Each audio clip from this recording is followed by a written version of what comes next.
All right, tonight we want to focus on Florida's 6th district, vacated by Republican Ron DeSantis, now the GOP nominee for governor in Florida. Democrat Nancy Soderberg is a former Clinton administration official. She's facing Mike Waltz, a former Green Beret commander. They are both with us tonight, though back to back, declining the invitation to debate directly. So first up, Soderberg, like Waltz, touting her national security experience. Welcome to Fox News at Night. Great to have you. Thank you very much. So let's talk about some foreign policy hotspots, because both you and Mike have a background in the national security apparatus. Can we talk about China and Russia, the fact that they're teaming up for enormous war games, the fact that China is pushing back on the U.S. on a number of issues, from tariffs to North Korea? What do you make of our relationship with them? Well, as a national security official, I've sat next to the Russians and the Chinese in the UN Security Council, and they're both adversaries and ones that we need to stand up to. First and foremost, Russia, which is becoming an increasing regional threat there, and China is increasingly a competitor, taking over the South China Sea islands, and we need a strong Congress to stand up to them and make sure that America's interests are protected there, and in Congress I'll do just that. What about North Korea? I mean, it's something that has plagued administration after administration after administration, not really finding a resolution as they continue to ramp up their nuclear program. Now indications, despite the Singapore summit and the glad handing and shaking of hands and happiness, that it appears by just about every account they're not slowing down their program. And the fact that they're getting help with a break from their sanctions with places allegedly like China and Russia. What do you make of that? North Korea is one of the most frustrating problems that any president faces. I was in the White House as Deputy National Security Advisor during the deals in the 90s. They make a deal and then cheat. They make a deal and then cheat, and they cannot be trusted. So in their case, you have to not trust and verify any agreement. So far, they have not fulfilled any commitment that they've made to the president. Their nuclear programs continue, so they're a big threat. We need to keep tough on them, keep sanctions on, and make sure that we do not face a nuclear-armed North Korea with the ballistic missiles to reach our country. It's interesting because we're going to talk to Mike next, but I feel like your first two answers would be the same thing that he would say. I mean, are you a bit hawkish for a Democrat, would you say, on these national, foreign policy issues? Or how would you describe yourself when it comes to matters of defense and foreign policy?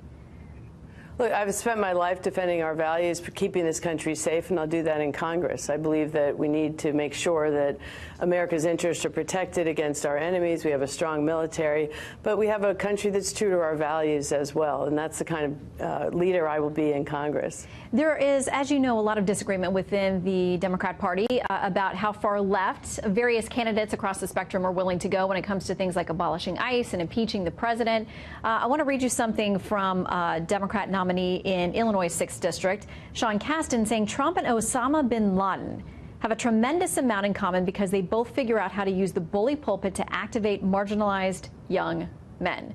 You were part of a team that advised going after bin Laden years and years ago. What do you make? Is it appropriate to you to have an equivocation between our current president and Osama bin Laden? I do not. Look, I was one of the first in the White House in the early days when Osama bin Laden was coming up to say, let's get this guy, make sure that we get him as a threat and to keep this country safe. I brought the Irish Catholics and Protestants together to try and bring warring parties together.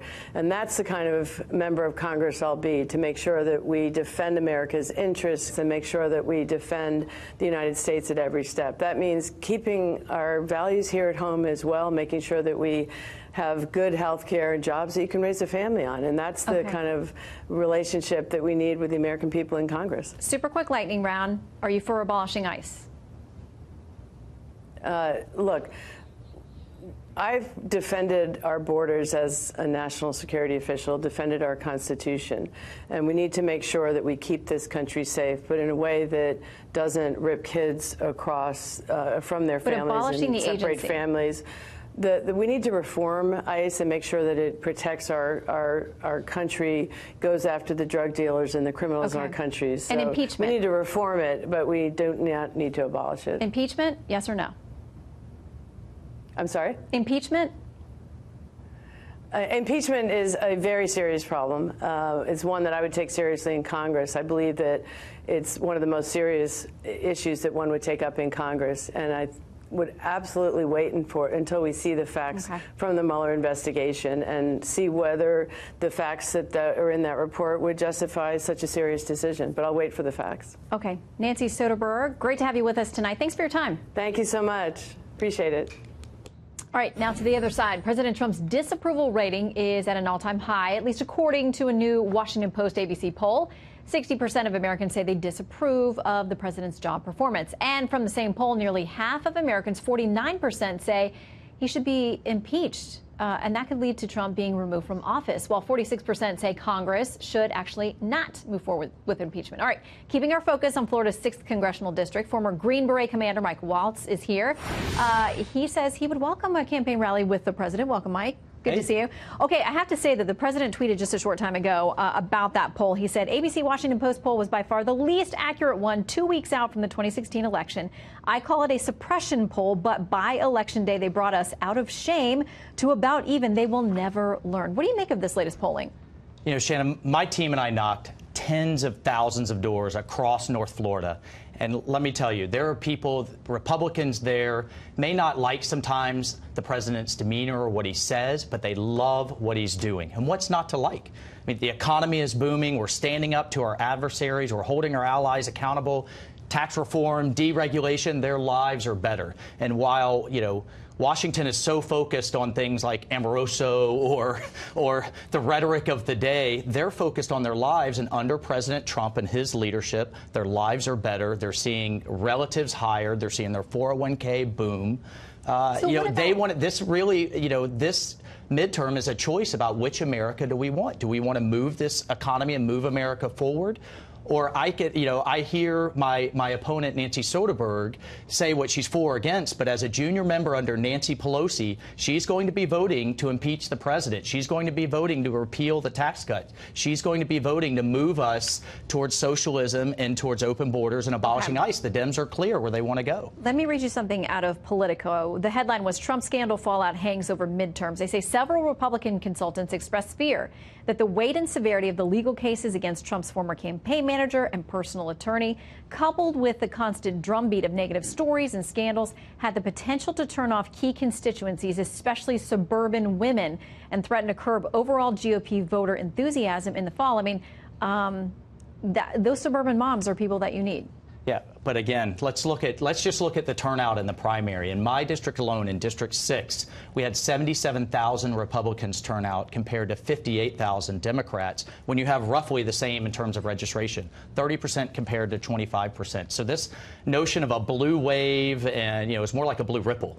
Will they come back in the fall? We really didn't see. Absolutely, they're going to come back. They're fired up about Rick Scott against Nelson. They're fired up about Ron DeSantis. They're fired up about this choice of which way America is going to go. Are we going to continue with conservative values, defending our country, standing up to allies, securing our border, booming our economy, or are we going to move backwards to the era of Obama and Clinton? So that's the choice. You know that turnout is going to be everything in these midterms. So let's talk a little bit about the enthusiasm gap, because we've had a lot of polling on this recently. Right. From Fox, this is what we have just within the last couple of weeks. With Election Day just over 2 months away, more 2016 Hillary Clinton voters, that's how they identified themselves, either Clinton or Trump voters, are, quote, extremely interested in the midterms than the Trump voters. It's 58 to 48%. Right. They're also more enthusiastic about casting a ballot, 51 to 37%, and more certain they will show up and vote, 76 to 67%. How do you close that gap? Look, I'm telling you, in Florida, we're not seeing it.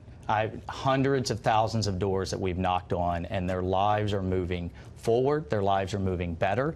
They're moving in the right direction. There was a great reaction. One of the things that they're really focused on is getting more combat veterans in Congress. Like yourself? Like myself. I've been endorsed by a national organization called With Honor that is supporting both sides, bipartisan, to get more combat vets, because they know that in the foxhole, nobody cares about race, religion, economic background, even party. It's about mission. It's about America. And that's the ethos that we want to bring, and that's the ethos that we're going to bring to move this country forward. I can disagree with Democrats all day long, but if they've served, if we have that commonality of putting our lives on the line for this country, we can have a beer at night and move the country forward. And, listen, Shannon, this stat really moved me to run for this race. In the 80s, we peaked at 85% of senators and congressmen were combat veterans. Now we're at a record low of 15. And I think that makes a big difference. And we just lost another one in John McCain. And I think that commonality of service is really what we're missing, and that's what my campaign's all about, and that's what's fired people up to come out to the polls. Well, we thank you for your service and many combat tours of duty for you, and we will watch this race with you and your opponent. She sounds like she's really a centrist, or at least her talking points are very much like, you know, what we've heard from you tonight. So we'll see. They may be, but as a junior member in a Nancy Pelosi-led Congress, we know what direction they're going to go, and that's the choice in front of us. We'll check in with you again. All right. Mike, thanks. Thanks, Shannon.